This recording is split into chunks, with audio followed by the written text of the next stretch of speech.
in time. Let's see. Press this button and say, good evening, everybody on Twitch. Welcome to Hockey Talk tonight, featuring the lovely SDCore, making his first appearance, which is honestly really funny if you look back at how how we've been to each other from 2 years ago till now. Yeah, right. Yeah. Were you watching in the early days or no? I catch it every once in a while. Yeah. I was so busy and doing shit that like I'd watch it when I'm like, late at night, couldn't sleep. Mm-hmm. But I would never say I consistently watched an episode, or I catch bits and pieces, especially when you guys talked about me. But that's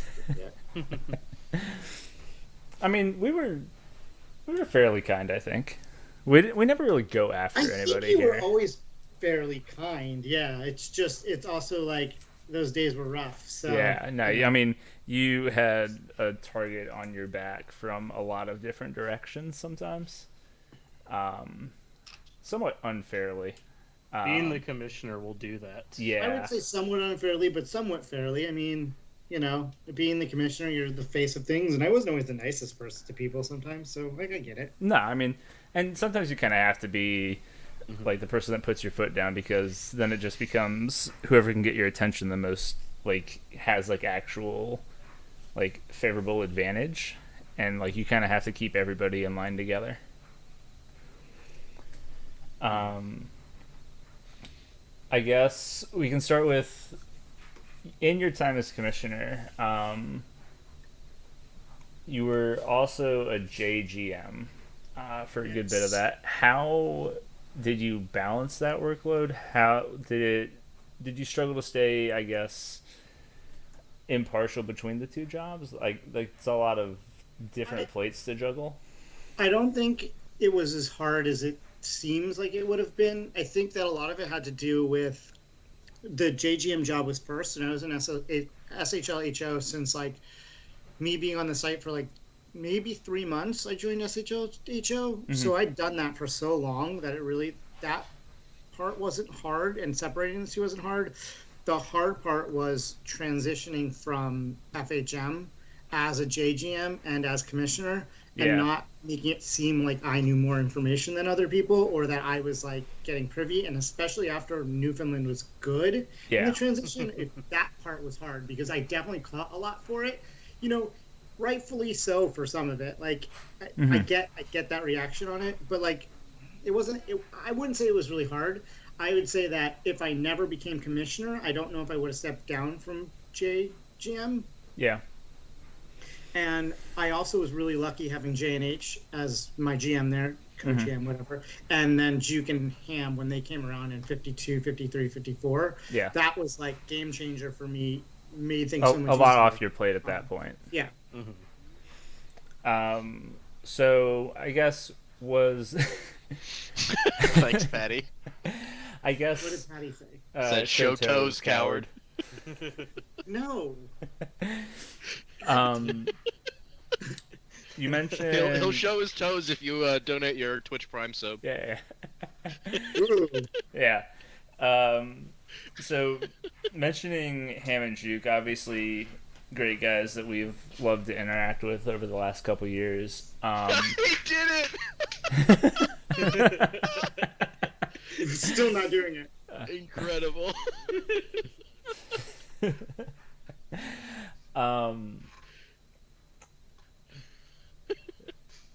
I can't tell. Okay. I thought this was about to be a handstand to show the toes. No, I figured Dog. I took that. Dog. That works. All right, sorry. That's a very reasonable reason to get up. Yeah. So Ham and Juke, did they kind of like? I know a lot of us 53s, 54s were coming into the league at that transition point and kind of jumping in feet first as far as like the FHM transition. Like, I know I learned Simon T test simming in like the one season that that we were on Simon at that point. Did like Ham and Juke and get pretty deeply involved and just kind of transition into the FHM stuff as well? Or No, actually, that's one of the funny things is no, not at all. I think I did FHM. I did all STHS stuff for my team for Newfoundland and before that Lethbridge. yeah, Him and Juke really never got into it. okay, He never really did it. He did a lot of we'd pull a lot of information from him. He still does that for Yeah. Chicago. And he does that for the league, quite frankly. He'll pull and we'll do graphs and we'll try to chart lines to see where, the league's going, what's happening and how we can fix things. And like, there's a few things going on in HO for J and for SHL that you guys probably have heard about that we've kind of pulled graphs from Kennedys and Juke and a few other people. yeah, So that's really all he did. Ham didn't start getting into it, I would say, until our cup run. okay, That kind of got him more interested in it, and Okay. from there, if you know Ham at all, Yeah. from there it was like Ham unleashed. yeah, because we had Fest in LA, who did like the data pulling. Having him for fantasy was great. Yeah, And I'm Fest sure was you're really really good. familiar with that one. And yeah, I guess there's like a lot of similarities in how Carolina and Newfoundland really grabbed a lot of the data heads and were like really enjoyed like the statistical analysis of hockey in general, not just like the sim side of things, but had a lot of numbers guys running around at one point. I would agree with that, actually. I think that was one of the biggest things for us as a J team, was that we wanted everyone to feel like their player was doing something useful. So we pulled a lot of weird data to be like, look, you've done this. You're the only one that's done this. Like, Yeah. And that helped a lot of keep people around and active. And then, I mean, I can say this enough. We're all big idiots in that locker room. Oh, yeah. Every single one of us. And that's literally how we all get along. We're big, dumb goofball idiots that say stupid things all the time. So I think that's helped. And then we have shots, pings, and all this other random stuff. So a lot of, I would say 90% of the talk from probably 57 to today is really not FHM related. It's not sim related. It's more of a common place for people to hang out, talk about sports, talk about other random stuff, life shit. I think that's one of the biggest things that I've taken from it's been sim leagues just in general. Yeah. You get into it because you love the idea of making a little fantasy hockey player or whatever. And then you're all of a sudden finding all these people you have things in common with. Like D&D. I play D&D with 8 people Yeah. from SHL now, so Yeah, no, I can say that Carolina's definitely like trying to do similar. I think that's especially when I joined back in like '52, it was a little bit more sim oriented. Like I was one of the.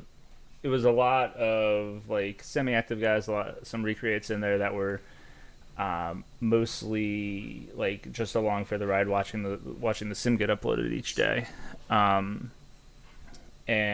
I think that Carolina definitely shifted hard under Fuzz and then under me into sort of just that sub-community aspect. And I think that that's been a constant for a lot of teams going through the pandemic and since then. Everybody's kind of like put the sim leagues on the back burner to an extent. But like stick with the community and stick with the earning to like help out the team. I would agree. I think that the pandemic changed the dynamic of the sim leagues in a good way, not so healthy way sometimes, but in a good way. That a lot of people, we were all stuck on our computers. We were stuck inside. We were stuck not doing things. So I think I made a lot of people here a lot closer. I know it certainly did with me and my friends. I'm close with some league. So, and I think it was unhealthy for the league because I think it became more of a cliquey sort of league for a couple of years or a year and a half, which I'm guilty of. I mean, but I think everyone kind of is in their own way. No, I think that, and you hinted at it, like the pandemic was like a really interesting, like, unavoidable transition for sim leagues in general. And it's something that we've talked about a lot on the site as far as how the sim league and the user and society all kind of interact, and like that idea of how much free time people have available to put towards their hobbies and everything like that. You obviously I know that I got super involved in the site because I didn't have a whole lot else to do. you worked 'cause from home and you like I worked didn't have from much home going and on.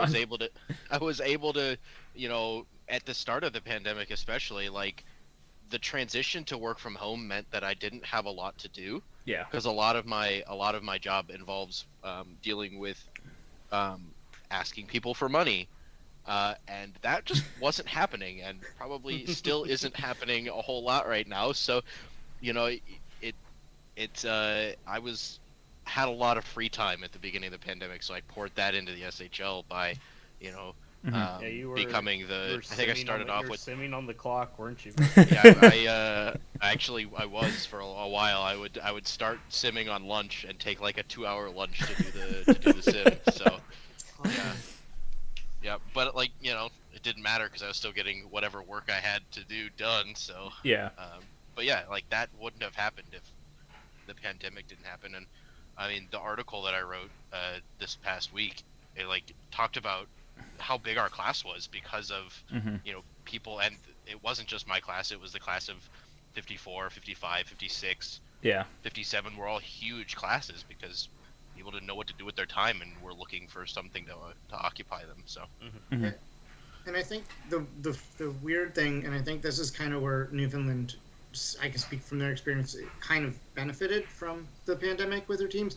A lot of those classes had people from S10 to S30 come back, Mhm. and we had people who had been TES, JNH, who had been Toasts, who'd been around for so long that a lot of these people came back and they just kind of ingrained themselves back into the community by coming to our team, Mhm. which became a problem, obviously. But and I think that more harkens to what you're saying. Like a lot of people had time, so you had those 4 classes that were just giant. Yeah, and It's and so those much. classes. They're still so prevalent. There's so many of them that are still prevalent. I mean, all 3 of you, right? Yeah. Yeah. Well, Yeah. Flex and I were 53. We were the 53s. Reddit class right before. Okay. So the Reddit draft happened to like the start of season 62 or 52 was January. So Yeah, it was January 2020. So I was just in my right grad before shit program. really started to hit the fan. Yeah. yeah, I was in my grad program and I had free time for days, regardless. And then pandemic happens and now I'm like in classes from home, and then like all I had to do was like study for the MCAT and like do nothing for a Yeah. little bit. And I was like, okay, I got a job at the hospital like a couple months in, but there was just nothing to do other than sim leagues for a little bit. Sim leagues and play Yeah. video games. yeah. Those classes were huge. Like the my class had 72 people drafted into the J. Yeah. That's so many people. Mm-hmm. And it wasn't a Reddit then- draft either. And then 65 of them made it to the SHL, which is still. I mean that's. I feel like that's a really good holdover. Yeah. Just from like usually you don't see that percentage make it in their first season. I feel like now, especially now. Yeah. But I'd have to do the numbers. Mm-hmm. I guess Corey, you were commissioner at that point, or pretty soon after. I'm No, I trying was to commissioner. remember exactly when. I was commissioner season before, or the season of FHM, the season it was announced, somewhere around there, 49, 50, something like that. Okay, so pretty much like the 51. entirety of the I pandemic. was co-commissioner from, I think, at 49, 50, and then Yeah. Yeah. So how, I guess, early on in the pandemic, it's kind of hard to tell what it was going to turn into. Were you guys sort of aware of the like boom that was happening as far as like, Oh, yeah. and like how like sustainable / unsustainable it was, and like how quickly did the sustainability of everything come to your guys' Well, radar? that actually didn't fall onto me. So I actually left before that happened. So because we thought, as everyone thought, or people thought, that it was going to be a couple quick classes, people were going to be, and then we would slowly transition back into, Yeah. whatever normal is. And then obviously didn't happen. So by the time I was stepping down, we were still going through a lot of growth. So sustainability was never on our mind. We all like, oh, there's no way this is sustainable, but like so far it has been. So it was more. That's why you had the expansion with Seattle. You had the expansion afterwards. You had the J expansion because there's still, which J's expansion probably shouldn't have happened. No offense to those teams, but you had all or those, the second one. Second one. The second second one's the contentious one. The second. Yeah. And The that, QCC that's one should a have that's a happened. rough The second one. one was, I think, pushed a little too fast. It was a really tight spot to be in overall. Right. Like Right, I don't but think you with can look at it and say either option Yeah, was but better. then SHL made the changes that Yeah. they should have made before, and that's where you had the issues because then you had the caps and everything going. And Yeah. you're like, okay, well, Yeah, the SHL changes finally happened, and then like the downstream effects makes it look like the J overcommitted to stuff. yeah, oh for sure, yeah, Yeah. it's a big victim of circumstance for sure. Which I do think that like, and this isn't like a knock on you guys, but I do think that the communication between the two leagues has gotten a lot better with It regards to that. 100% has. No, when I was commissioner and I was in HO, when I was first in HO, communication between JHO and SHLHO was horrendous. Yeah. You had one person that communicated between. Sometimes that never even happened. Mm-hmm.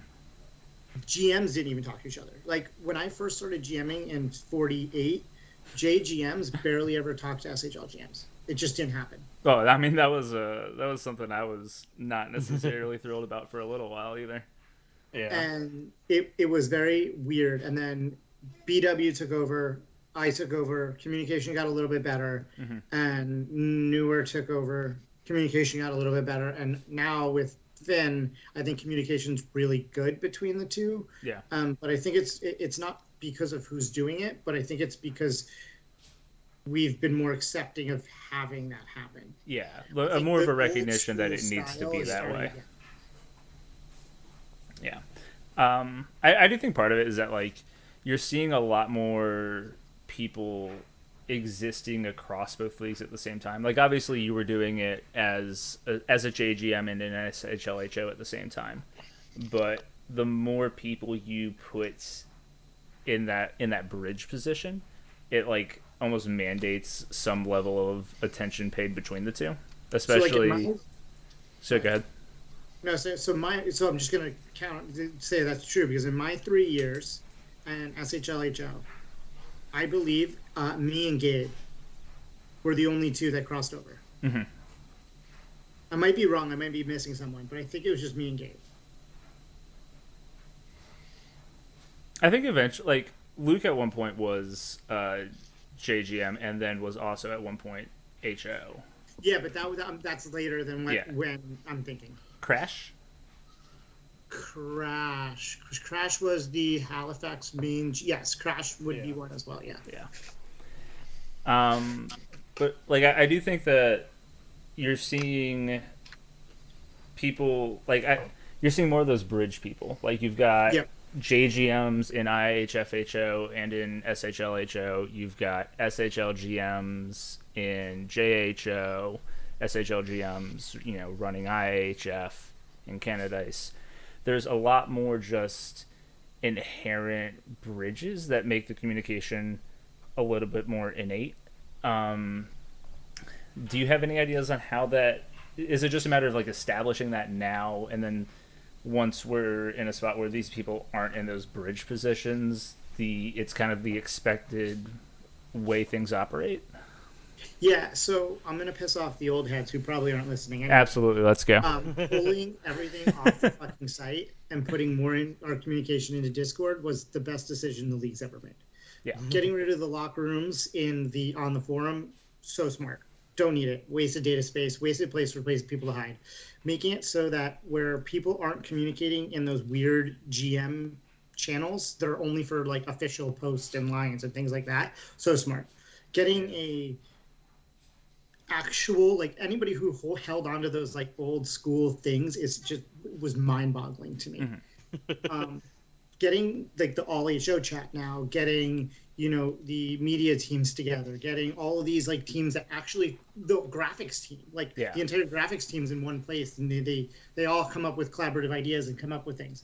Like why that didn't happen 3 years ago, I don't know. Was it a failure on me? Was it a failure on HO? I don't know, but I'm glad it's there now, and I think it is a sign of good things to come in that way. And I think it's just going to be the normal way that we're going to do things, because people need to eat, and I'm guilty of this. People need to eat their pride a little bit and just understand other people can do things too. Yeah. And help is going to make everyone less stressful and the site better. I guess the counterpoint to that is like moving everything over to Discord and having more fluid communications, more open communications. It got, I think, for a period of time, way easier to stay in insular communities. Like you had the media section of the forums, but I think a lot of site communication turned inward towards team locker rooms and away from very social endeavors. I think that's again shifted, but I think it was a problem at one point. I think it still is a problem. Yeah. I think this is where I know that we're not the only locker room to have done it at this point, but we took the ISFL model and just more open locker rooms. The more open locker room, because like when I first joined the site, prospects joining SHL locker rooms before the SHL draft wasn't a thing. Yeah. And like now, we invite prospects to the locker room, to the public channel, so they can get to meet all of the players and see who's in the locker room and kind of get the feel and the vibe of what's going on. Like that first experience that I had with that was in the ISFL, and it was like, oh, this is so nice because you get to see who's in the locker room, who are you gonna have friends to talk to? So yeah, I thought that was a really good change that we made, and I think we made that back when we were in our rebuild, and it was like we were one of the first locker rooms to do that, at a major level anyway, and I think it helped boost our locker room activity for sure, which was good for a team that was struggling through a rebuild. But I think it helped with that insular community thing. So yeah, I think that the open locker rooms definitely help a lot. I think what we also saw was, I think we saw pipelines dissolve a little bit. I think FHM inadvertently started to make it so that teams couldn't just pipeline from the same J team, and it broke down a lot of those sort of cliques that existed. I think a lot more people got to interact with a lot more different faces, and that started to help open things up. Yeah, I think what's also helped that, I think we did have that, and my two teams are the most guilty, if anyone. I'm also a part of some of that problem. I also live in two closed locker rooms. But I agree. I think opening up some of the locker rooms, especially some of the J ones, also, I think pipelines stopped existing because you couldn't hoard prospects anymore. Yeah. You just can't if you want to compete in the leagues. So I think a lot of that happens too. I think that's helped. I think as much as I hate, and one of the reasons I'm stepping down from GMing, I hate some of the cap changes and some of the finance changes. Just personally, I don't deal well with them. I think that it has helped parity. Yeah. In a way, but also has helped movement of prospects more than anything. No, I can get on board with that.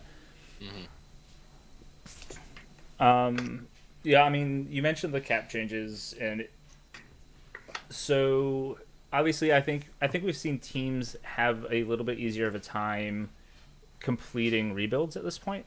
I think that it's gotten easier to go from whatever situation you inherit a team and turning that into something successful. You're seeing it very clearly with situations like Calgary and Toronto. But I think that like the days of like LAP took a good like calendar year and change to get to the point where they're like ready to take on a finals, and I don't think that's taking as long anymore, and I think that's really nice. But it is, I think, weirdly negatively interpreted and negatively felt by a lot of the existing GMs. You think there's just a conflict of interest between this is going to make my job harder, and not you specifically, but GMs as a whole? Do you think that there's opposition? This is going to make my job harder, or is it an unhealthy change for the league? On an SHL GM level, Yeah. Honestly, I don't know how well I can speak for the SHL GMs right now. Okay. I know personally, I think it's going to make my job harder, but it's also just unnecessary math that I have to do now. Fair. Especially with a team where my team is.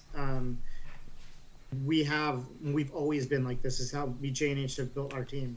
We build it by having a couple of solid, older players, newer players, and kind of blending them together.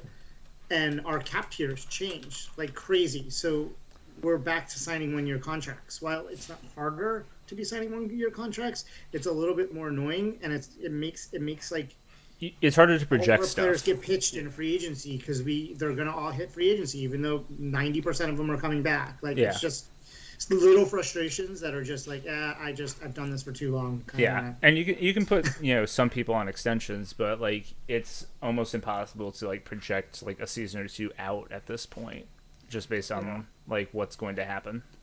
Yeah. And that's kind of where I feel. I think a lot of the SHL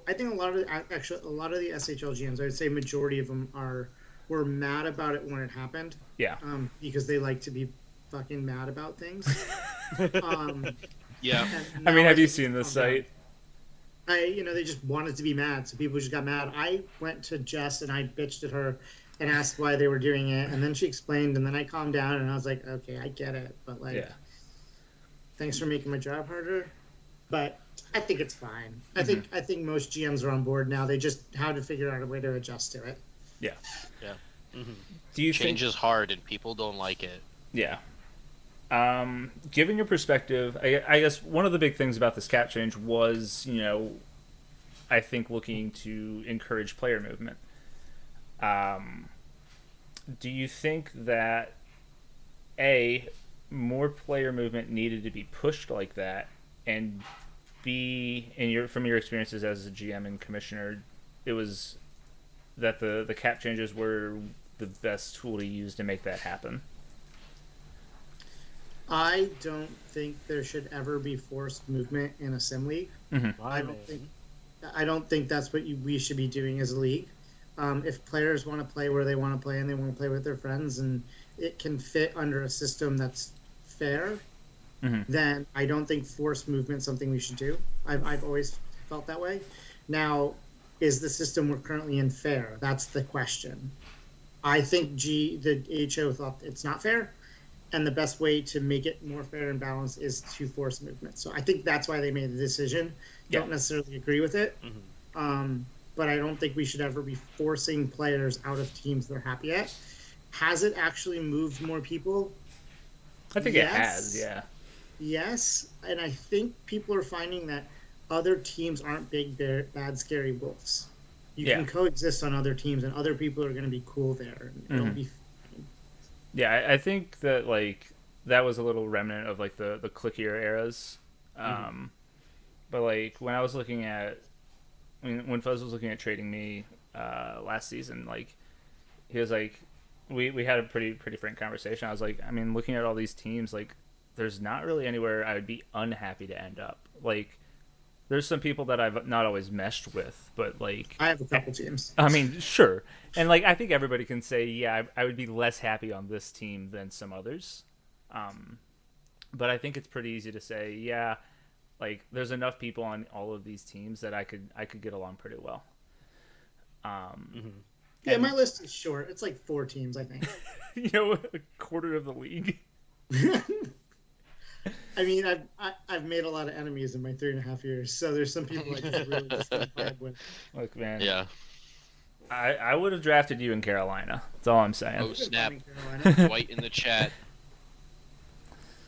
Well, if you got time to chat, you got time to turn on the camera, get in here. No, he probably doesn't have time to turn on the camera. Are you He's kidding in me? Discord. He has time. He's in our Discord channel right now. God. Let's He's see. playing FHM right now. He's probably trying to not get destroyed in the playoffs right now. That's fair. Testing, ban him quick. What was I even going to get into? Oh yeah, so player movement was one of the tools looking at, kind of balancing out the parity aspect of things. What, I guess, were your other ideas for your personal ideas that you liked for making parity slightly more attainable? Like post you as commissioner, you're like, as acting as a GM, you're watching this all go down. You're like, man, why aren't they just doing this? I actually don't think I have one. I think parity is one of those things that's super hard. And I don't know if I mean, I don't think I have one, to be honest with you. Do you? Do you have an idea? Because that's like I've got a really hot one that I've mentioned a few times in passing. Okay, wait. So I don't listen very often, so let's go. Okay. So I don't even know if I really brought Classic this one. I don't know if I brought this one up on stream much. So, backstory. Simon T had a couple really powerful tools that kept everybody within punching distance of each other for the most part. There were obviously teams in rebuilds, but teams had a lot of ability to punch above their weight. I think that came from two specific things. One, test simming was easily accessible, fairly deterministic, and didn't have super swingy matchups. Like, you didn't have a lot of 95-5 matchups. Yeah. So there was enough randomness in Simon, and you had test simming available, and it was easy to do. There were a limited number of buttons. The sim side was pretty well handled. The other aspect of the SHL level Simon T era that really kept teams in check is that there was a limit on how much effective TPE they could have. So players, legit, this was brought up as a meme at one point, a year or two ago, and I'm like, okay, maybe this is actually something valid. So team, as a player, you got above 1500 TPE, you stopped getting an advantage over other players. The advantage of doing that was longevity. Mm-hmm. It created a long plateau where you were even with the other high skilled players in the league. And that inherently capped how good a team could get. I think that there's and this is obviously a pipe dream and not something I think that we can get implemented, but I think in a different universe, there's an SHL where we're on FHM, but the update scale doesn't let you apply, you're capped in how much TPE you can apply, and the update scale facilitates that. So you have, players that might be as good as they are now, but more people are able to hit that. A mid earner can be at the top of the league for maybe a season or two. Go ahead. Okay. I understand what you're saying. The implementation of something that would be very difficult. Oh, absolutely. I don't think it's a feasible thing from where we are right now. No. So VHL actually does something really interesting. And actually, so you sparked one of the ideas that I actually do have. So VHL does something really, really interesting. They use SDHS. So yeah. They use something. But they have those combined attributes. They have the combined attributes. So combined attributes is definitely something that would help with that, because what you would then end up doing is you'd have to build two to one. Yeah. So you pick the most useful, getting open, one of the most useful, acceleration, one of the most useful, and you funnel into a 2-to-1, essentially. Yeah. For whatever position or whatever you're doing. That I could see that creating more parity and doing more of an applied TPE move. Yeah. What I would like to see, and I've always wanted to see, was unlocking hidden attributes. Okay. The mental ones, yeah. I've always wanted to do that, and I've always wanted to do it on an unattainable scale. Okay. 50 TPE for one, 100 TPE for one, something just out there ridiculous. So if you have 2,000 build, you have to. Do I want to sacrifice 400 of my TPE to be more disciplined, to shoot more, to something like that. So just I don't know if that helps with parity at all, but I think it'd be fun as fuck to find out. I think it'd be very fun. I think the overall result of that is you probably end just like you dilute the builds a little bit. You just have more things to put TPE into. Yeah. I always really enjoyed, and I don't think it's a feasible one, but enjoyed the incentivizing older players to fight regression by giving them those mental attributes over time. Yeah. That was always a really fun one of mine. I think that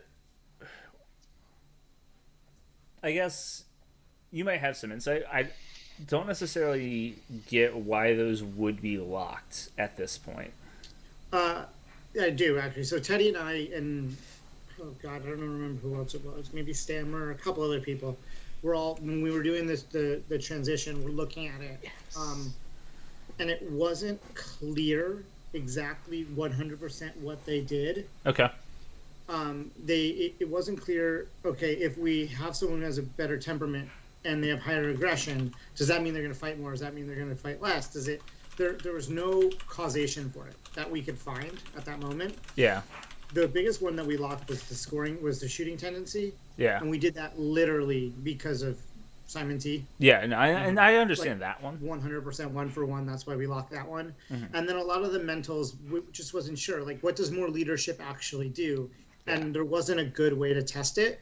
And when Teddy went to the devs, it was, I believe it was very unclear, or they didn't have a good answer. So we just, let's just make them all even. Let's just move on with that. And I don't know if we've ever done any more investigation on unlocking them. Yeah. It might do something if you're more professional or less professional. And I can give you some examples of times that people have screwed up and had those wrong, and their players definitely performed differently. So I know that they affect something. We all know they affect something, but let's find out what. Maybe it'd be a cool way to do it. Yeah. Mm-hmm. I do think it'd be cool to have those as, an option for your player, especially because, like, so much of this league is having your own player, and a lot of people have media about their players, and a lot of that portrays a character of some sort. Like, yeah. Like, you perceive Ricard Beard differently than you perceive Jimmy Wagner, than you perceive Dwight Knight. Yeah. And, like, those players inherently are written differently, are envisioned differently by their users, and to have that, something that you can represent, like, numerically putting TP into leadership as opposed to putting it into, aggression or into shooting accuracy. I think that's a very... I mean, we could even do it like this. Maybe we don't lock the mentals. Maybe you get a set amount of TPE that when you create your player, that you lock them there. And then as you develop in your career, we have other things that you can do in order to, get more of something, Yeah. Duke wants me to say he's an amazing Bard support. And yes, he is. OP. I just have to say that because he told me to. Juke is a wonderful Bard player. Him and Felix actually get along on that really well. Pick Bard, boys. You won't regret it, I promise. I'd be curious. Again, I don't necessarily know how we would do it, but I'd be curious to see those unlocked at this point. Now that we don't have an easy way to actually test, different circumstances. Like, it's kind of the Wild West as far as, like, nobody really knows. Well, we have general ideas of, like, shooting accuracy generally increases your shooting percentage, but there's a lot of flexibility and a lot of openness in builds at this point. I mean, if you're going to find out what these things do at any point, now's probably a pretty good time. I mean, this is as good a time as any. We're so entrenched now. We have, how many, 14 seasons in it? 15 seasons in it? Yeah. And we're 8. Yeah. We don't look like we're going to move from 8 for a while unless 9 does something incredible. Fix the playoff formats, please. Seriously, but maybe this is a good time for someone to unlock the whole. Let's see what these other things do and if they can help. Mm-hmm. I mean, maybe they don't. Maybe they suck and they're horrible. But I don't know. But then we learn, and then everybody kind of keeps the same ones, and everybody already has like a pretty set aggression. What's the difference in opening up a couple more of them? True. So is that the thing? If you got to be commissioner for a day once, like just for a day once again, A, would you even do it? B, what would be the things that you'd enact? Would you open that up? What else is on your mind for that? I would absolutely do it. It's just a day. I'd probably delete the league. Burn it down. Uh, Burn it all down. no, I think, opening up mentals would be the biggest thing. I think that I would just be the most interested and curious about. Mm-hmm. And then, that's probably it. That's all I would do. And then I would probably just do that one thing and then walk away and just mute everything for the rest of the day. Hell yeah. How many DMs did you get on a daily basis as commissioner? What day of the week was it? Was it a playoff? Did Joe decide to put 24 aggressive forecheckers in? We have like the general like big controversies that we all saw. How many 10, just like ran? 10 a day. Okay. 10 a day by the time I woke up. Jesus Christ. I mean, you have to think about this. When I was commissioner, it was one of the most volatile times in the league. Yeah. Hamilton did what Hamilton did. People blamed them. We switched to FHM. Then Edmonton did their thing, and Nolan did their thing. And Hamilton started winning again. And it was just like, I don't know, guys. I don't know what's going on. I'm not omnipotent. How fun was the HO side of me ending up as interim GM in LAP? That was a DM heavy one, I think. No, it wasn't that bad. I mean, the circumstances leading up to it, or when you actually took over. Like those 3 days, like from when Wasi and Mook pieced out. That was. I was so delirious with things that were going on at that point. I was literally laughing because, I'm like, of course this is what would happen 3 days before a draft. Like, why wouldn't this happen? And of course, just like a dude who's been in this position for like 50 seasons, just one day just pieces out. Yeah. Sweet. Like Mook, I was like, whatever. But I was just like, why did he go? And then it was trying to figure it out. And luckily you stepped up. But it was like, I thought I was going to have to draft for the team. Quite frankly, I was like, I don't know what else to do. Like, because that one wasn't that fun. Although I don't think that I had too many people in my DMs about that one. Okay. Besides you and a few other GMs who were offering their opinions. Yeah. What was the busiest day for you as a commissioner? The busiest day? Yeah. Like, is there one day that stands out as? Sorry, what was that? Busiest or worst? They might be the same. Fair. Give me the absolute busiest. Absolute busiest was probably the day STHS, that whole thing went down. Yeah, makes sense. Probably because I got messages in the morning. Did you see what Hamilton did? And I was like, no, dude, I'm sleeping. And then I got messages like, oh, you got to get on the thing right now. And I'm like, looking at my phone. I'm like, why do I have 45 DMs? Why do I have 45 pings right now? Because it was Newfoundland, it was Chicago, it was both J chats, it was the GMs, it was other random things I was in, it was DMs, and I'm just like, you're just like, all right, what do I do at this point? Right, and I'm looking at it, I'm like, well, technically, I don't really know what to do. There's nothing we can do about this. Yeah, at that point, you're like, well, they didn't do anything wrong. Yeah. Nothing of this broke a rule. But, it's clearly wrong. It's clearly this is not supposed to be this way. Obviously, they figured something out. Yeah. And, oh, shit, this is not going to be good. Yeah. To the realization of, oh, shit, this is not going to be good. Do we cancel this season? To, oh, shit, we need to figure out a solution next season. We had a serious discussion about canceling the season. Yeah. And redoing builds and implementing all this stuff. And I'm like, we can't do that. So we delayed it. I think we delayed the season a little bit. But we're like, we just run it. They're going to fucking win. Everyone knows it. Just run it. Okay. I mean, that's how I look back at it. I'm sure there was a lot more discussion to Yeah. have.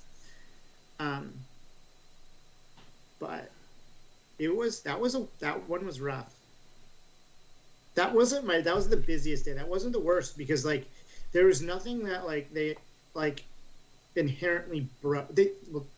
I mean, yes, but There's no rule they inherently broke. They weren't doing anything any other team wasn't doing. Like, yeah, we look back and Ireland, there were multiple teams that nation I ended was up on, like making that shift pretty quickly, right?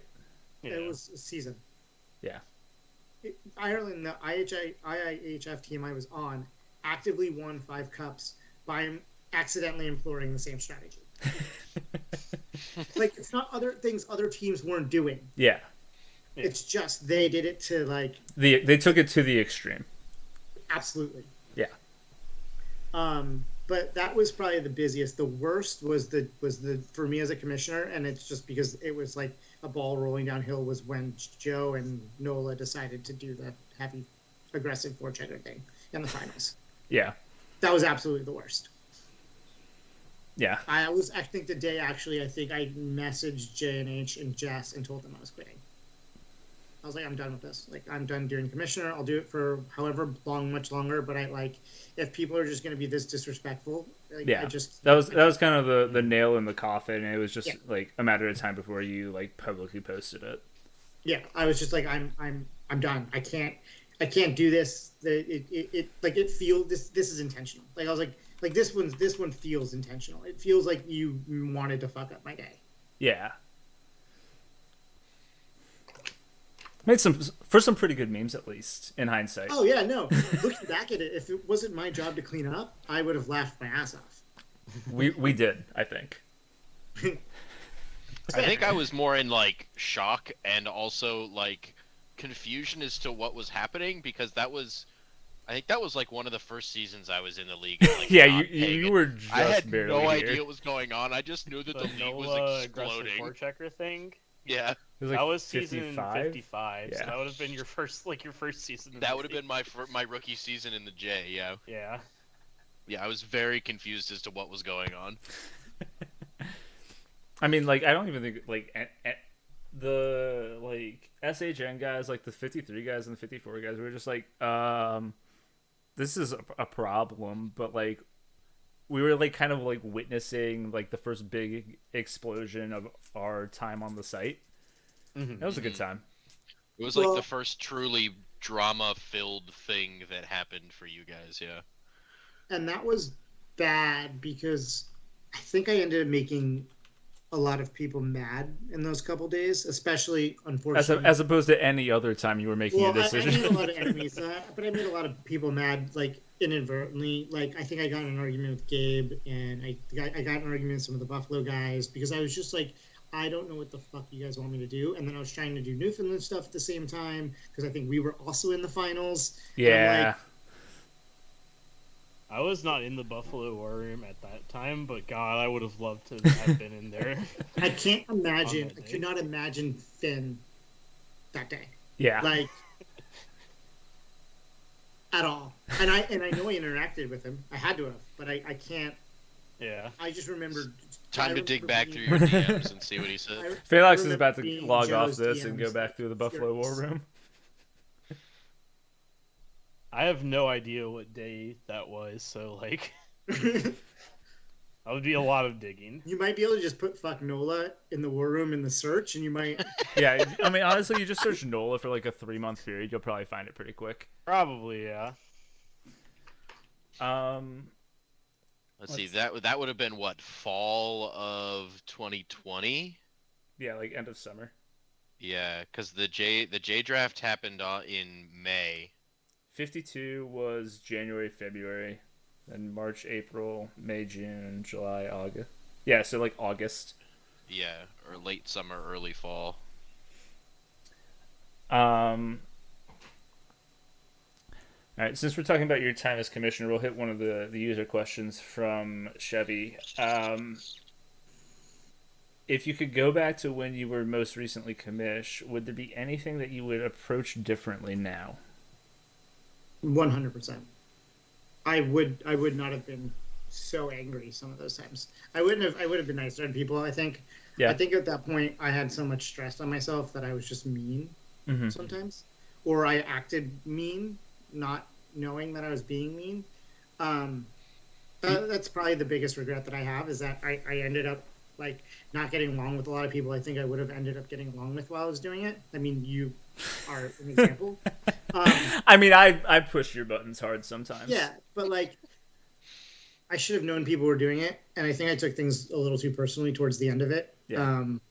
So that's the biggest thing I would have changed.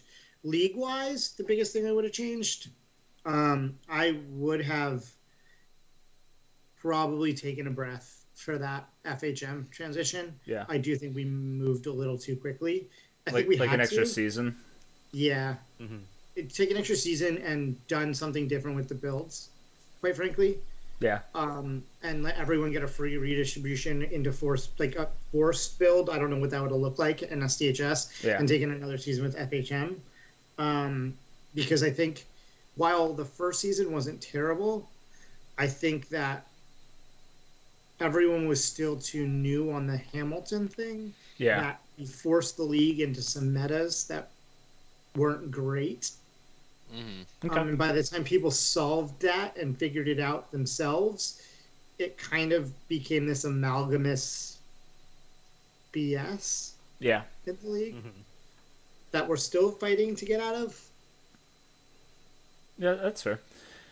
On the how you handled interactions with people, I it makes sense in a way. I think, like, especially from what I perceived from the outside, the GM environment at the SHL level was somewhat toxic and very cutthroat. And I think as a commissioner, you almost have to assume like a certain, like, that everybody's coming at it from a certain perspective of like trying to take advantage of situations, trying to like scrape advantages together like that. So I think that's understandable. Do you think that played into it, or was it just a lot for one person to take on? I think it was a combination of things. I think that it was everyone could take in it their own kind of thing, and no one giving. It happens. It's happened to Newer. It's happened to Finn. It happened to Eggy before this. No one allowing them to take a breath. Yeah. In situations like that, and I'm not a person that backs down from a lot of people. So if you come and challenge me and I'm not in the mood to be challenged, I won't really back down from that, to a fault sometimes. I know that about myself, but in those moments it's hard to not be like that. Yeah. What was the other part of the question? I don't remember. Someone read it back. We can't. We're on Twitch. Questions open. I can't remember. Yeah. With we'll go to Chevy's other question now. With the changes that have been made since your tenure, and everything that you've experienced during and since, if given a chance to do everything again, would you? No. I would have never taken commissioner. Okay. Absolutely not. There's a few things a lot of the site doesn't know. I think maybe only Eggy and Leafs know. I didn't apply for it until about an hour to the deadline. I wavered for that whole week and a half whether or not I was going to apply for it. I was happy to take it when I took it, and I wanted it. The reasons I didn't all came true. Yeah. So it was just to the point where I was like, I don't regret doing it, but I wouldn't have. If I had the chance to do it, I would not take it again. Not at that time. Not at the time we were as a community, as a league in the transitions that were happening. Yeah. I wouldn't have. Nope, I wouldn't have done it if I had the foresight. Obviously, like if I was like, today looking at. Been me back then, I would have taken it. Yeah. Everything you know, if you weren't commissioner then, but you had all the knowledge that you do now, would you be interested in commissioning for the first time down the road still? Or is Yeah. that like okay? Yeah, That was I like a almost weird applied conjecture of for, things, but I almost applied for SMGHL co-commissioner. yeah. But Fuzz was applying for it, and I thought he was a better fit. Yeah, And I knew we had talked about that at one point. yeah, and he's never done it, and I thought he was a better fit for it. And I knew that my time as JHO was structured differently. I'm doing a lot more of the back end stuff now. Yeah. And I didn't really want to be a forward facing things. Yeah, kind of had your fill of that one. Yeah. So, but I would do it like 2 years from now if I had been gone through all that and done all of that. A year from now, whatever. Yeah, I would. But Okay. I can understand that.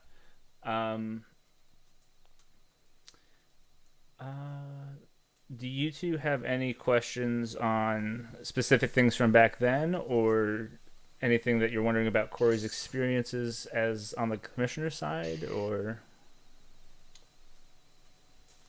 How did you feel blowing that 3-2 lead to Buffalo in the finals? honestly, Buffalo has fucked my team so many times in series that the 3-2 wasn't even the worst. The reverse sweep in the semis was was a lot worse. I remember that one specifically. That was so bad. That was bad because like it was Evoc. That was it. Like there was just like once Evoc got hot, it was just like we had nothing. And then the momentum, it was weird because it was like watching a real series, like a real the momentum changed in game 4 or 5, and that was it. There's like that. I was like sitting there and I'm like, I don't think we can win this series. After the game, I was like, the next game, I was like, yeah, no, this is gonna go bad. This is gonna go poorly. Mm-hmm. But yeah, no, that one hurt a little bit. But at that point, I was like, okay, well, Buffalo did Buffalo things to us.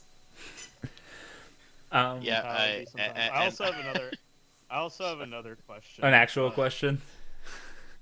I mean, no. Okay. Also, I was told to ask you about your Earth Hecarim incident. Oh, come on. Okay, so this is for you, Jeffy. Yeah, Jeffy, we were playing in a lane together, and Jeffy missed MF all horribly. Hit RQ, so immediately moved. I think RQ immediately canceled the ultimate, and then I just flash R into nothing a minute later. So just like, oh, there, I'm going that way now. Yeah, that happened like 2 days ago.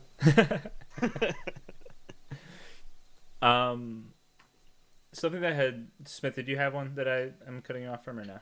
No. Okay. So something that popped into my head in the last 5 minutes. We've alluded to a couple times Finn. Obviously, there were multiple, HO commissioner pairings between you and Finn, but you kind of have that long tenure and one of the more vocal and like active in the league personalities at this point. Did you or do you and Finn talk commish to former commish at all? Finn and I don't talk. Okay. Yeah, Finn and I have a contentious relationship. I don't think it's a bad relationship, but I would definitely say it's contentious. Yeah. We've been at odds since probably I joined the league. I don't think that he dislikes me. I mean, he might. I don't dislike him, but we don't talk.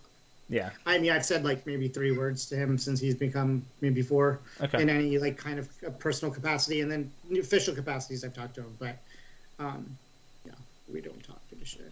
Okay. Newer and I talked more as we did, but I think that no.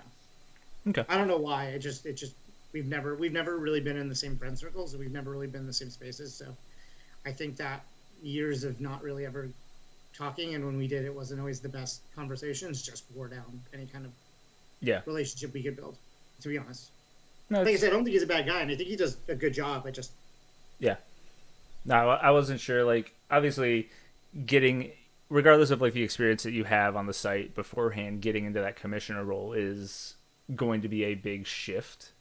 Like, obviously, you had like some experience as co-commish, but like then like you wake up one day and you're like, okay, I like technically run a lot of this now, and that can be kind of daunting. I wasn't sure if that was something that you and other commissioners and former commissioners had, like that sort of connection. Okay. No, it's actually always been weird. I was the first commissioner since I'd been on the site, or co-commissioner, that actually left the job of his own volition.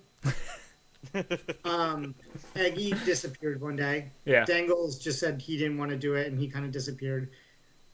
Newer, same thing. Like yes, he left, but he was kind of like, dude, you're not around. And I think a lot of people don't realize that when I took over, I had an inactive head office. I had an inactive HO. Yeah. A lot of these things, and that's why a lot of the stress, I think this is the question you asked me earlier, a lot of it fell on me. Yeah. A lot of it was a one-man show until we kind of got things established. And then Newer got COVID when he became my co-commissioner. So he was out for, you can't blame the kid, he was out for a while with COVID, and it was hard. And then when he took over, it was active again, doing things, and then, shit happens. Yeah. So I don't think there's ever actually been a transition of power that was like, besides me and Newer, we kind of talked and did it a little bit, but there's really never been like a transition of power in the commissioner job. And that's where the amazing owners we have come into play, who are supposed to facilitate that. Yeah. But that ends up becoming an IA position, except for Teddy, really. And Leafs, I guess, is still technically around. Yeah, Leafs is around. But it just becomes kind of this IA position where people are supposed, that's literally their job is to facilitate the commissioners and help them. And they were around when I was there. Tez was still active. Teddy was around. Leafs was around. They were all active in doing things. But when I gave it to Newer, it was Teddy. That was it. At that point, Leafs has always been there. It's just hard because that's the only chat I've ever really talked to him in. Just because that's just who he is. But there, Tez was inactive. I don't even know if there was another owner at that point. There might have Eggy. But Eggy, again, we gave it to him because he was a commissioner for so long, and it was just easy to pass it to him. They're there for that and making controversial decisions in regards to punishments.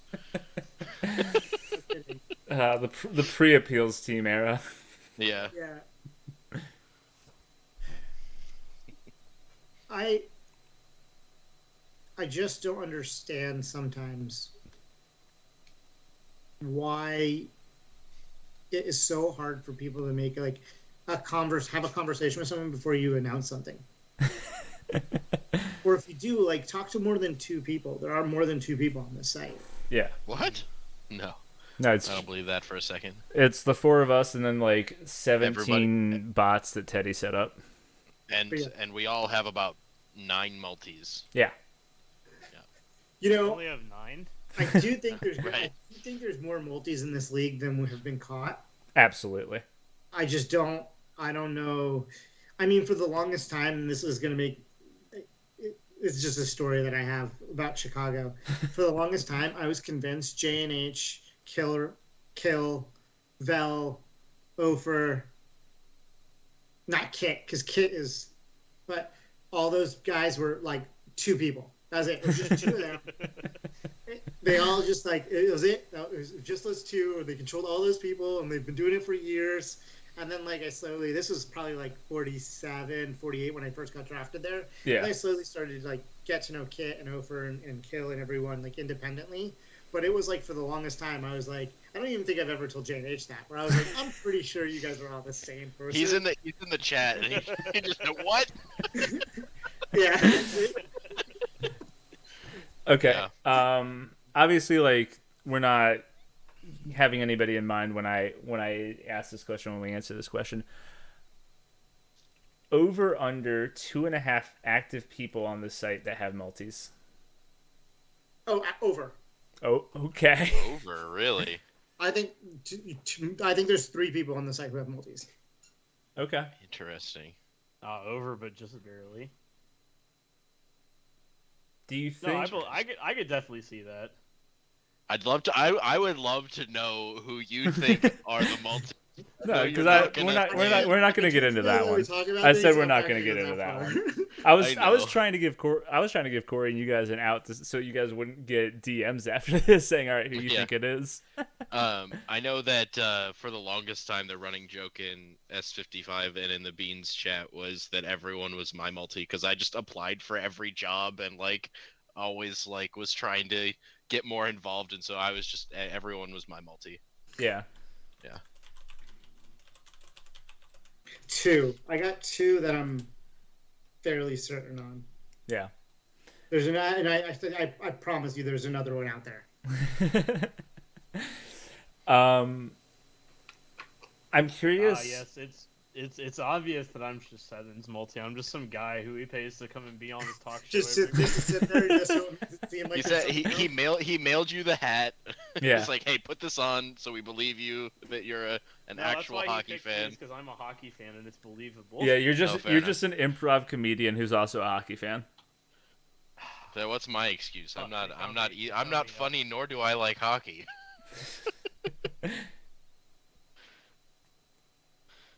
Cobb's been on the stream. There were literally the first episodes of this where Cobb was on here. Yeah. Cobb used to be where you see Agent Smith right now. Yeah. Yep. Way back in the early days. Yeah.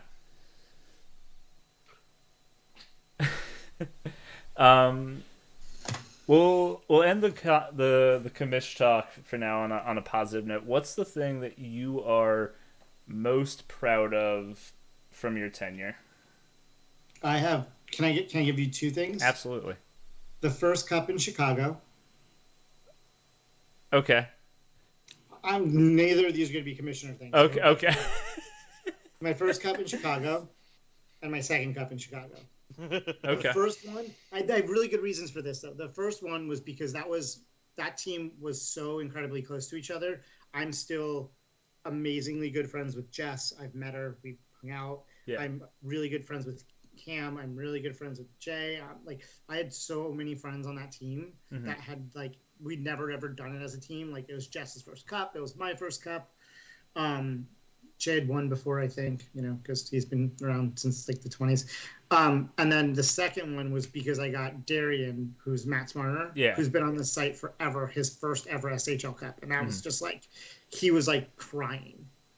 I don't think he was actually crying, but he might have been. Darian's a funny dude. But but as commissioner, I would say that the actual transition to FHM, actually accomplishing that and getting it done and it going really kind of smoothly for how for the scale of as good as it could have gone to as bad as it could have gone, it comfortably up near the as good as it could have gone. Yeah, for sure. No, that's fair. I would say probably around a 1 to 10, a 7 is where I kind of would say was that 6 to 7 somewhere in there for comfortability. Yeah, that sounds about right. Any judgment calls you look back on, you're like, okay, I trusted my gut here and made the right choice? Shadow banning Pen Knight. Sure. All right, yeah. Not where I was expecting that to go. Sure. I mean, seemed like a good decision when I did it. Yeah. How about the opposite? Anything that you did where you trust your gut and you're like, God damn it, I made the wrong choice. Oh, I had plenty of those. No, I was trying to end on a positive note, but sure. No, fuck it. I have plenty of those. What I trust my guts and didn't work? Yeah. Your most notable one. I wrote a long apology at the end of my commissioner. I think it was the same one where people got mad at me, and I was like, "Why did you get mad at me? This dude was just." But no.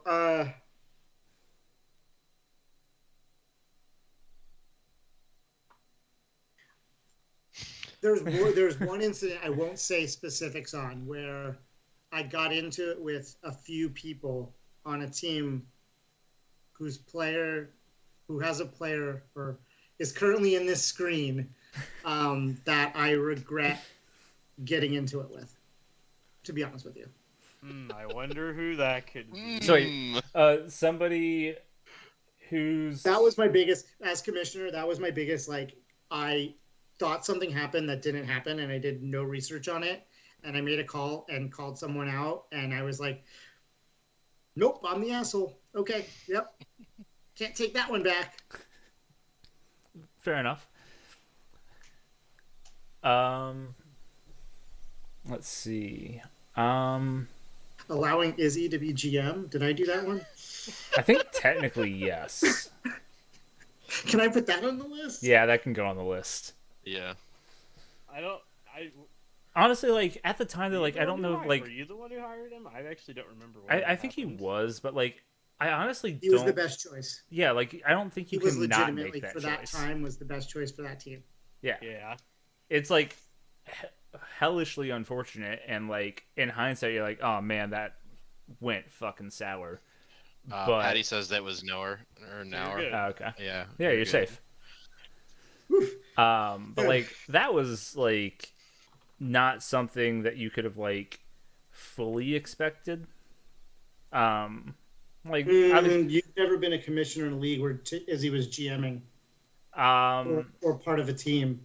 Or false. I PC have had. been part of a team where Izzy was GMing Been part of a team. Austria. because I was Oh, on no, no, I'm Austria. saying- Oh, that's right. You've never been in HO when Izzy's in charge of something. That's fair. He DM'd me more than anybody else while I was HO and commissioner. Yeah, I believe Oh, that that is- 100%. Hands That down. is so. How many times was it random capitalization or all italicized or and every message ended with the cheers emote? Oh, every message ended with the cheers emote until I pissed him off a few times, and then I never got it again. Yeah.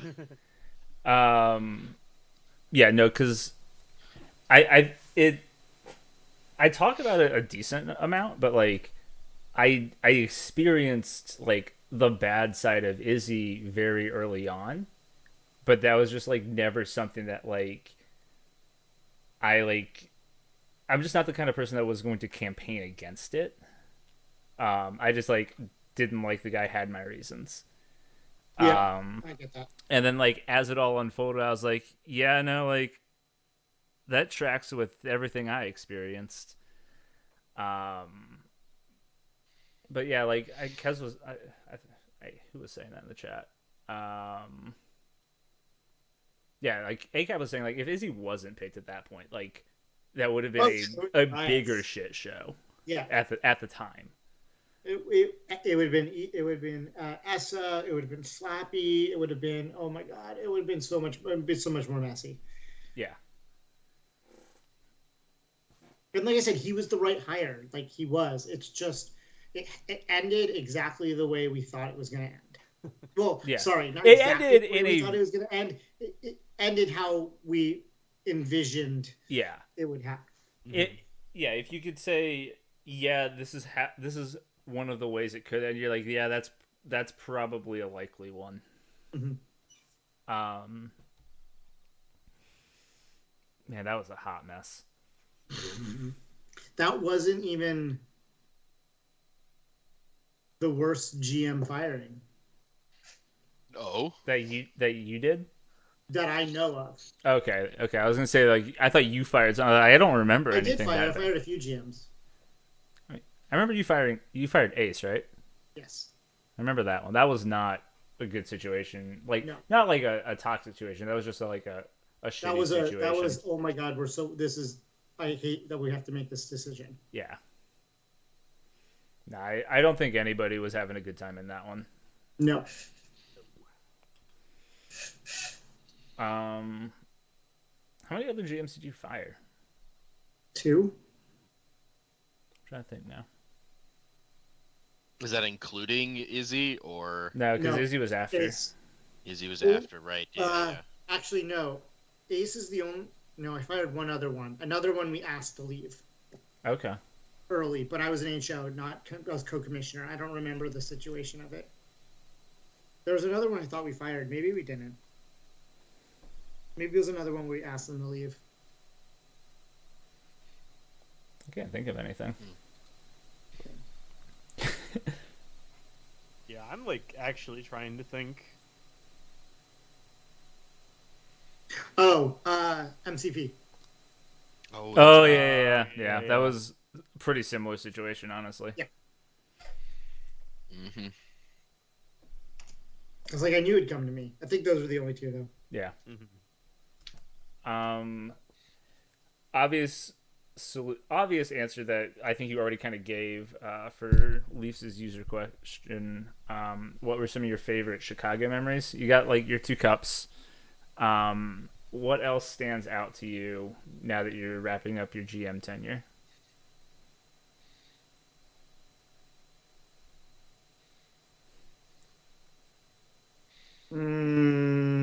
Jess joining the team was big. Yeah. That was a big one for us. Because they got to know her a lot better. That was a fun trade. The cups were great. I think honestly, the one that's the things that stick out to me the most, and this is going to be such a cliche answer, I think, is like all the friends you made Maddie, along the way. Getting Maddie on the team, having Ben come in, like having a bunch of people who aren't part of Newfoundland or part of Anaheim or those teams that really get to know those guys. I think that was kind of those were the biggest things with Chicago. We were such a close group, and I think we forced ourselves a little bit into that. We pigeonholed ourselves into that kind of situation. But then when we started going outside of our box and bringing in someone like Maddie, that was a big like notable moment. Someone QCC who I don't have a lot of interactions with. I heard their locker room's great. Yeah. You're not in it? I know. I was in it for a short period of time, but there's some weird thing. I got kicked out. Doesn't matter. Sending you an invite right now. Okay. But like I've heard good things about their locker room and those people, and like I've known a lot of people over there, and then getting Maddie and like and he's the one that's sticking out because he's been with our team for so long.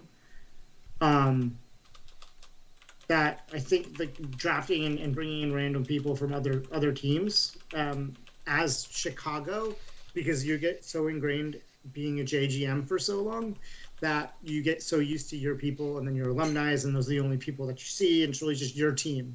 Yeah, I get that feeling. That when I became GM in Chicago, we kind of made a bigger effort to look outside of our norms and finding other people and bringing in, a bunch of FAs like Flo and Darian and Moose and Issa and just like kind of diversifying our team through, other teams in the league and really getting to know other people. So I think that's probably the besides the cups and the Just trade, and that Just trade kind of is lumped into that. I would say is probably my favorite moments of GMing for them. Mm-hmm. Okay. I know that sounds really cliche because it's like the friends we made along the way, but really kind of like it actually is. Is that yeah.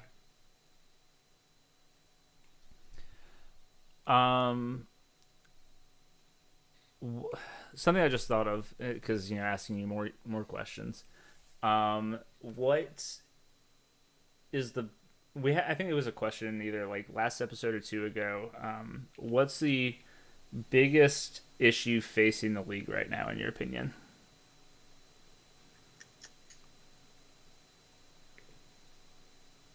I'm curious if you came to any of the conclusions that we came to. Biggest issue facing the league right now. I think a weird one's lack of media. Okay. But I don't think that's an issue. Okay. I think consistency in sim consistencies is the biggest issue that I think now.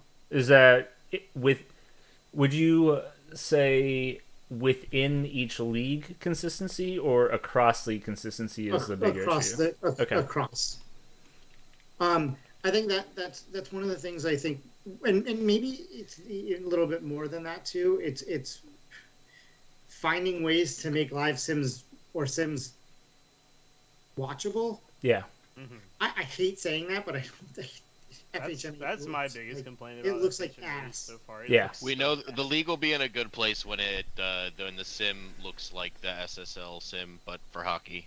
Yeah, Yeah. and that's the biggest issue I find is that we're gonna start losing people, like really kind of caring about the games because it's so hard Yeah.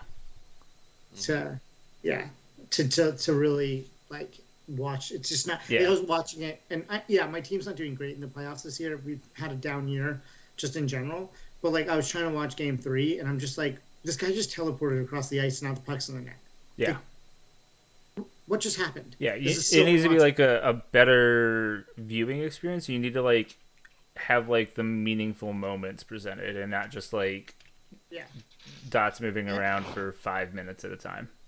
And maybe that is done, maybe not through that, but done through some type of presentation, doing something else in the sim to make it, I don't know, better. I don't know. I don't really have a good solution for it, but like the idea that the sims, and I hate saying that because I think our simmers do a good job, and I know Ken takes it personally, but it's not personal. Like that. Yeah. No, I do think that like the visual display of the sim is just not great. The work that the simmers do is good. It's just that FHM is a difficult thing to portray an enjoyable product.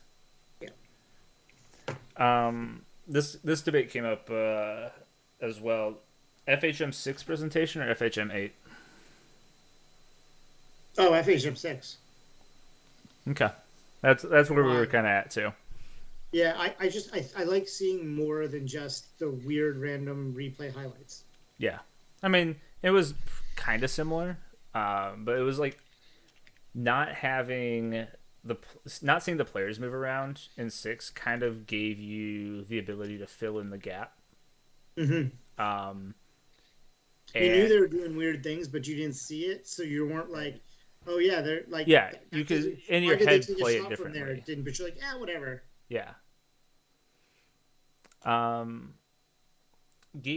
Chevy was asking a couple seasons into FHM 8, and we've got the 2D sim engine.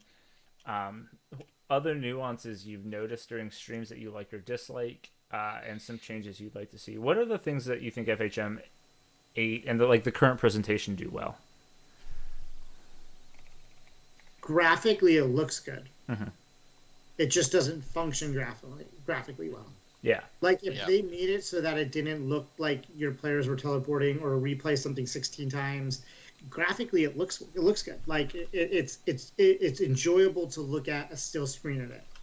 Yeah, I think that's one of the big things is that like the 2D engine I think works for quick sims, but they need to do a lot of work for the live simming for it to be even somewhat watchable. It's just so like to know when you're in a replay, to have accurate power play or shorthanded information. Like that's just so it's so confusing to watch.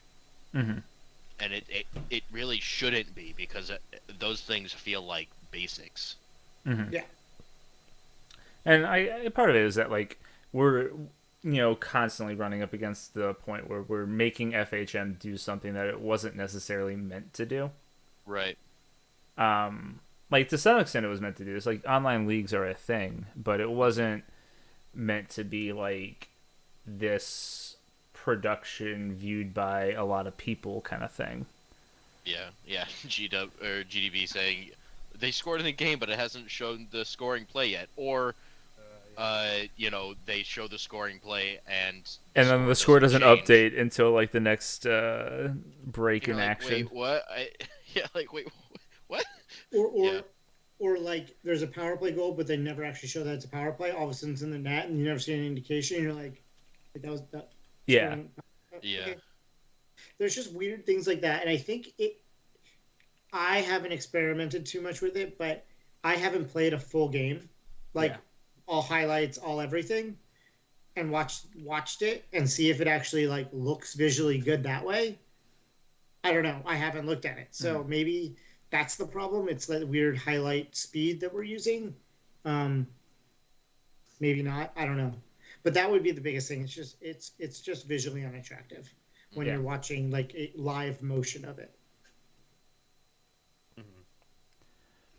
Um, I think that's all we have for user questions.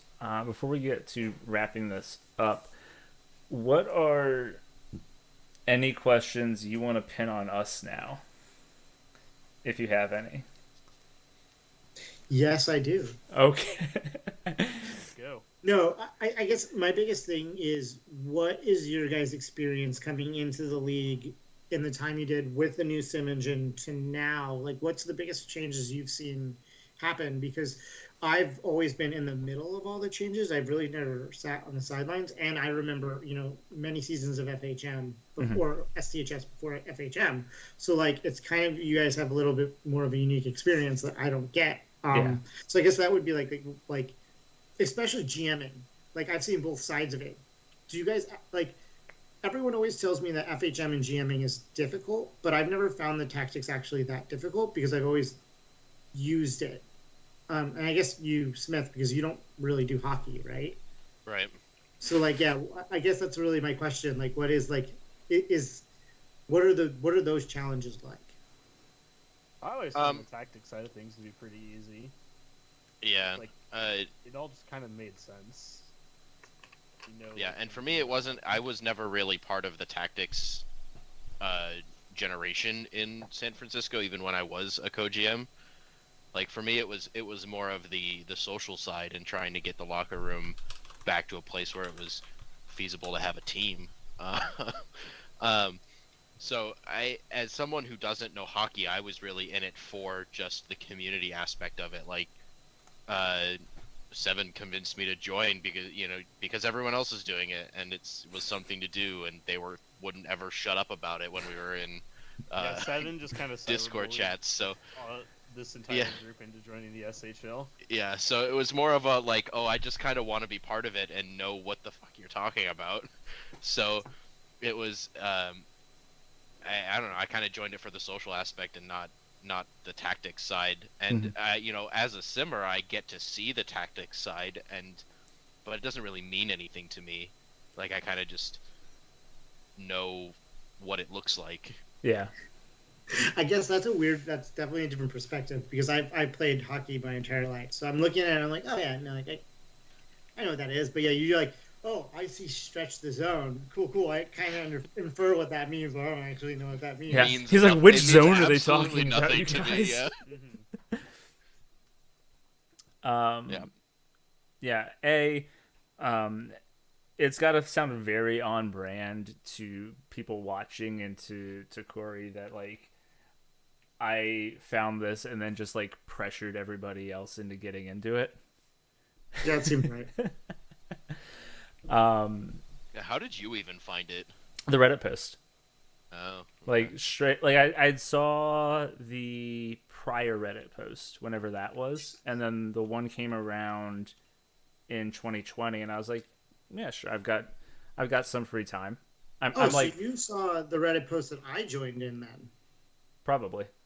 I remember seeing it and reading it, and then, like, my, like, Timbit sized ADHD brain said entirely forgot about it, and then I saw it again. I was like, oh, I remember that, and then, like, I checked it out because I was on, like, a 2-hour break between classes, and then I was like, yeah, I can get on board with this. It, like, hits everything that I want to experience in a game. So and then I just said, hey, Flex, check this out, you like hockey, and then we pressured everybody else to join. It was very easy to convince me to join, and then you immediately left. And then I immediately left because real life got miserable for a minute there, and then I came back. Yeah, it was all good. And then Dwight and Cobb joined in the same season. Yeah, and then you were after that. And then I joined the season after that. And then we all peer pressured you into joining. And then we realized that G Cool, our friend, was in the league from way back when. And we're like, hey, yeah, G Cool would like this, and we bring it up to him. He's like, wait, what?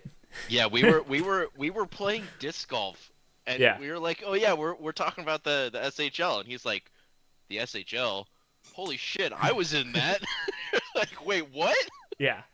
Yeah, he was actually one of the first people I met. So I came Yeah, after because you were the in Anaheim. 46 running team, and he was in Yeah. Anaheim. He was one of the first people that I actually met, and I played backyard baseball sim Yep. with him for Yep. some period. Yeah,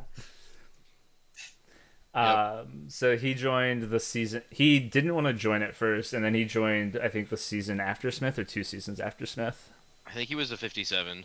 Yeah, he's a 57. Yeah. So a couple seasons after. After that day of disc golf, he joined our like friends group Discord and started hanging out with us and seeing us talk about it. And then we wore him down. Yeah. And we wore him down and got him in. It's essentially that I just don't shut up Yeah. about anything. Put Danny Bananas Foster's in the Hall of Fame. Cowards. So like I just don't shut up about anything. So like I was talking about SHL and they eventually all joined, and then like I was continuing to talk about SHL and G Cool was around it, and like it just annoy people until they start like participating in hobbies with me. Yeah, that sounds Fair. about right. Fair. Yeah. That seems nothing like you. Yeah, have a few opinions. As you've experienced. So do I. Anything else? Well, I guess yeah, we never really finished the FHM and I guess sim Oh experiences. yeah, it was. I thought it was pretty easy to pick up on. Like I had started tinkering with it a little bit when I was in Maine, Mm-hmm. and I also come from a back. I also like played a ton of East Side. Eastside Hockey Manager before finding out about this. So So that's why Finn drafted you, right? He was like, yes. "Oh, this guy knows a ton of EHM. He's gonna be great." EHM, perfect. Yeah, that's what we're simming in. Yeah, good job. Yep. But it. So I know, like, I was familiar with like hockey managers and how hockey management sims and how they. So it was pretty easy for me to start figuring things out. Yeah. I had like less hockey knowledge. My family was relatively poor growing up, so like I had skates and I like loved hockey, but I never really played hockey. I mostly just went to the rink in the winter and watched ESPN all the time. So I didn't really get the depth of hockey knowledge. I honestly came at it more from a like gaming perspective than anything else. Like I had some hockey knowledge and I had like a decent amount of like statistical analysis knowledge. And I said, okay, this is the things you can do in the sim. You can, you get your tactics and your lines and everything, and you figure out what works best, and you send them out there and you see what happens. And I approached it from a very like variables to play with perspective. Basically everybody in HO's worst nightmare. But I was like, okay, like, so I got introduced to test simming in the Simon T era, and like immediately jumped into that and was like running test sims for that first season of playoffs, and then once started to try and figure FHM out, and then figure out how to test them in FHM, and was going deep into that. And I was very much trying to figure out like from a game side of thing what played into what, and like not necessarily looking at it from a deeply hockey perspective, although like some of it played into it. Like I played team sports all my life, so I had some of that knowledge, but it wasn't necessarily as deep as somebody that had like grown up with hockey. Me. Yeah. Yeah, and for me growing up, my winter sport was skiing, so it was not, I didn't pay attention to hockey, and we weren't a hockey sports family, and there wasn't really hockey locally. I guess we had, what was it, was the Youngstown team, the Spectres? No. Fuck. They had like a purple ghost as their logo. I cannot remember what the heck they were called. Sure. But yeah. Anywho.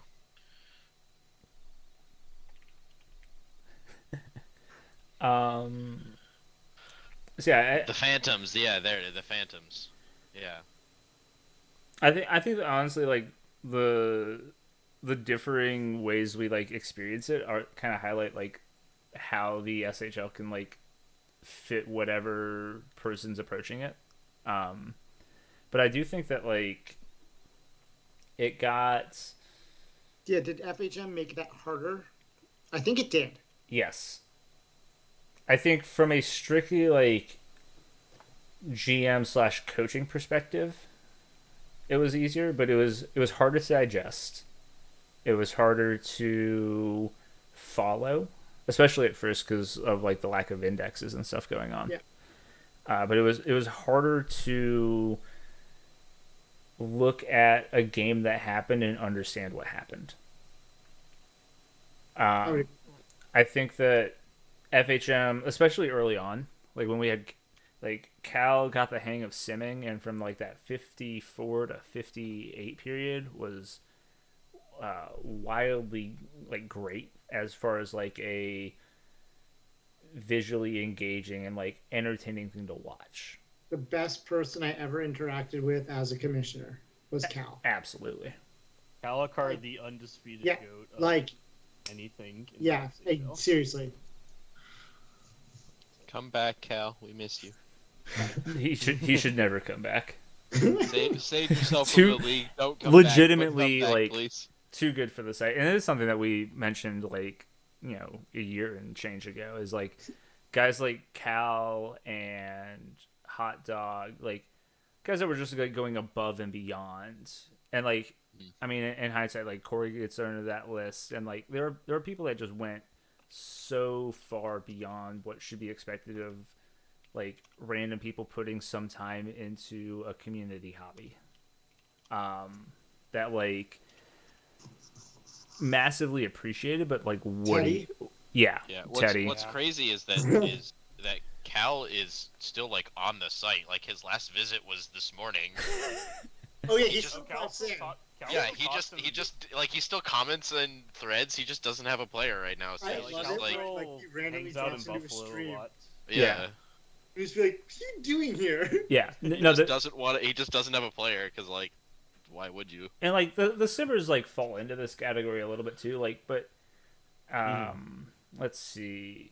Yeah, Jess was saying like Cal's doing like basically a full-time job at one point. Yeah. Anybody Back that- before we had the sim team. yeah, if you're putting in on average more than like 2 hours a day into this site, like it's almost certainly not worth it. But B, it's also massively appreciated. Yeah. Yeah, I mean, like when I was doing the JSIM by myself, that was how it was. Like, you basically, you not only are you running the sim, but you're basically double checking the file, making sure every lines and stuff, like all of that. It takes. It was literally 2 hours a day. Yeah. So, it was it was for a league that was supposed to be a hobby. It was a job. Yeah. And like this isn't to say that like people that spend a lot of time hanging out in Discord. Like I check Discord all the time when I'm at work and when I'm at home. Like Yeah. that's not like considered No. part of it. But like if you're like spending your like your like your thinking energy and like your free time like devoted to like doing something for the league, Right. like to that level, I'm like, man, like you should be getting paid for that. Yeah, Cal. Yeah, I don't know why or how he did that for as long as he did, to be honest. Yeah. Yeah.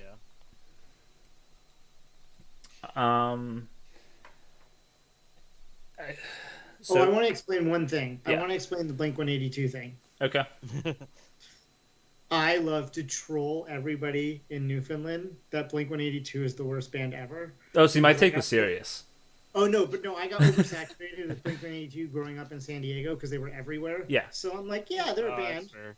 Yeah. Yeah, they're a band. Like I know they're good, but I just don't listen to them. But I like to tell everyone they're the worst band because people freak out whenever I say it. Blink-182 without Tom is like my favorite instances of Blink. Like they obviously like have iconic songs with Tom, but like my favorite Blink 180. I joke that my favorite Blink 182 album is just the Plus 44 album. Like it's the album I enjoy listening to the most. I like Plus 44 as much as the next guy. In fact, maybe more than the next guy. But like, come on, man. Yeah, that's a hot take. That is a hot take. It's alright. I don't listen to Blink 182 so much that I don't even know what the Plus 44 album is. So. So Tom went off to chase aliens. Correct. Multiple times, in fact. Yeah, and I'm mentally preparing for him to leave the band again to go do it. Yeah, and at one point, Mark and Travis were like, "Yo, we still want to play music," and they found 2 other people to play music with, and they made an album, and it was good. Matt Hell Skiba yeah. from Alkaline Trio. It was Matt Skiba from Alkaline Trio. Wait, And then they later just kind of toured and said, "Hey, we're Blink 182." no, because I'm pretty sure that No. It is Matt Skiba. Yeah. No, it was Matt Skiba. no, Skiba wasn't Plus 44. Oh, I don't know if he was in Plus 44, but that's who they toured with. Yeah, Skiba joined Blink 182 at one point, but Yeah. Plus 44 was just Mark and Travis, and then like 3 who other was- people, Yeah, according to the Wikipedia. I love that we got on this. So Yeah. high.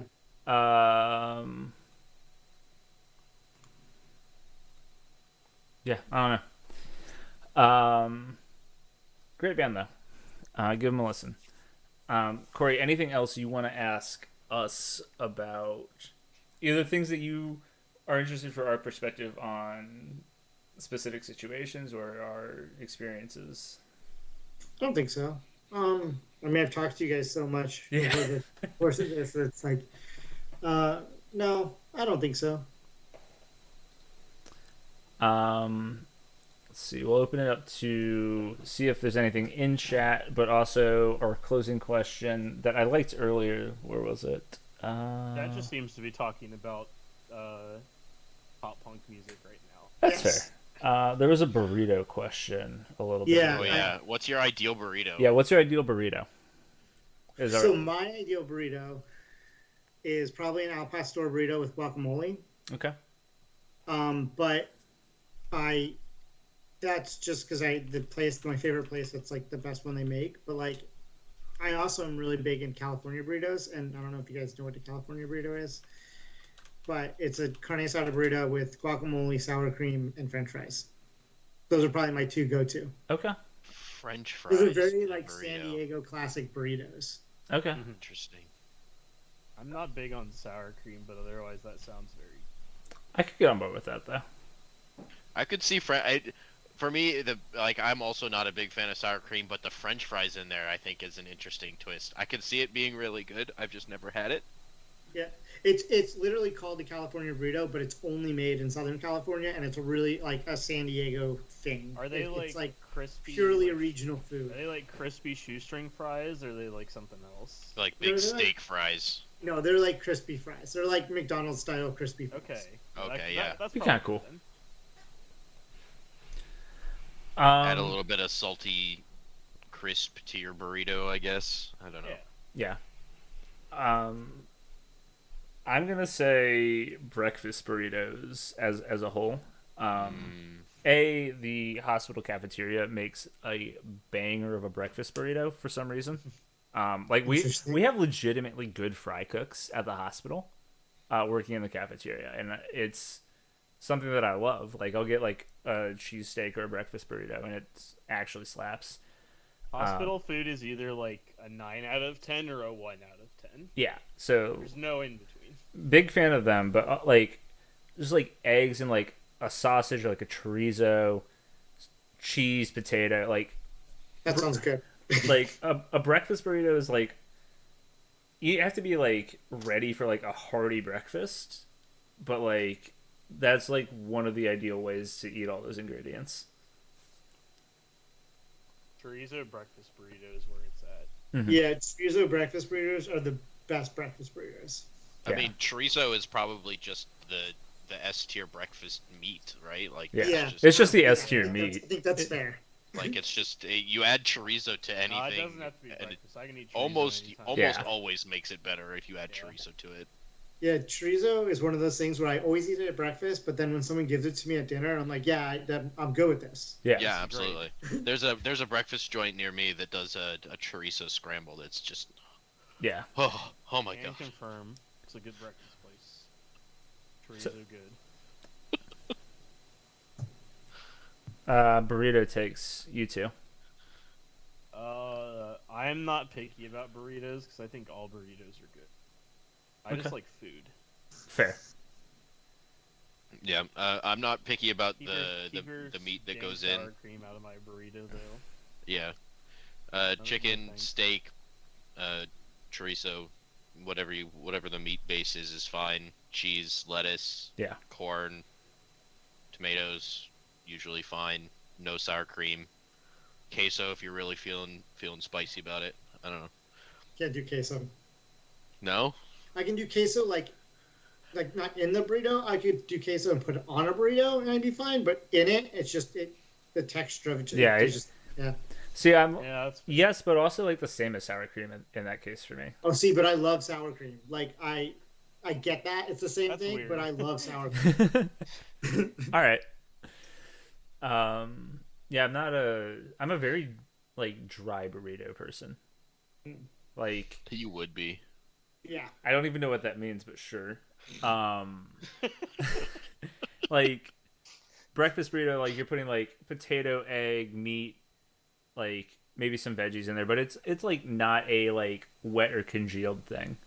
Oh, Sure. yeah, if that makes sense. But like, and obviously like takes on it aside, like my like Tex-Mex burrito, like the Chipotle Qdoba or whatever is there's like corn salsa, but nothing like wet about my burrito. The corn salsa at Chipotle is really good. Yeah. It is really good. But like I get like rice, beans, veggies, meat, cheese, lettuce, corn. Like if it tears, it just like pours out. There's no like I don't want something wet in my burrito. Yeah. I want either sour cream, guacamole, or like pico in it. Yeah. Like I want one of those three ingredients in it. Mhm. That's fair. Anything? Oh, you made me think of the those breakfast like griller burritos, whatever, like the like dollar menu ones that they used to have at Taco Bell. Those Their breakfast crunch wraps are top. I don't tier, eat too, Taco I Bell, think. so I'm gonna get Taco Bell for breakfast tomorrow just to spite Corey. I'm gonna be thinking about you while I eat it. Just send him a DM on Discord of you eating your breakfast from Taco Bell. I'm a fan of this. Yeah, I don't think we have anything else. Corey, thank you for hopping on. Sorry if you didn't get to spill as much tea if you wanted to go for more, but there can always be another no, time. it's fine. It was decent. We'll figure something else out if we really want to go nuclear one day. The week that you're leaving the site, we'll just crack a couple cold ones and go off. Yes. Hell yeah. But thanks for coming out. I'm sure you'll be back at some point. For sure. Thank you, Flex and Smith, for coming out. Yeah, thanks, guys. Yep. Dwight for being in chat. To everyone in the chat, I'm extremely hydrated because I've been drinking every time Corey runs his hand through his hair. So Oh no. you're welcome. It's such a nervous tick. I cannot help it. I've been I do playing it along. too. I do the little swoop all the time. Yeah. But yeah, thank you guys. Thank you, chat. I didn't mention it at the start of the stream, I guess, which I should have, but Twitch Prime subs. Ideally, just Twitch Prime subs, because if you're buying the $5 sub, that should just go to the charity straight up. But Twitch Prime subs, if you have them, if you get them this week or a month before the charity drive ends, send them here, and we take money from Amazon and give it to charity. It's a good time. I think we raised like $100 last time for it, which was pretty cool. Yeah. We'll be back next week. I think I know who's going to be here. It's going to be a surprise for now. Surprise is that I'll be here. Yeah, I mean, you'll probably be here. But yeah, you'll want to see who we have. And other than that, have a good week. Have a good playoffs, because I guess those are going on even though we didn't talk about it. And I'm sure we'll talk about it next week maybe. or I don't at know. some point. Maybe. I'm done talking about it because Buffalo got swept. Yeah. Why would we talk same. about the J playoffs? Why would we Yeah, talk I'm right, about because hockey? My team's about to lose, so. I say or my team got swept by Seven's team, so like Yeah. I don't Dwight care might be anymore here. either. Dwight might be here. The person was in chat today. I'll say that. And with that, have a good week. That was the wrong one. That was the musical one. There we go. Do. Yeah. Oops. Congratulations.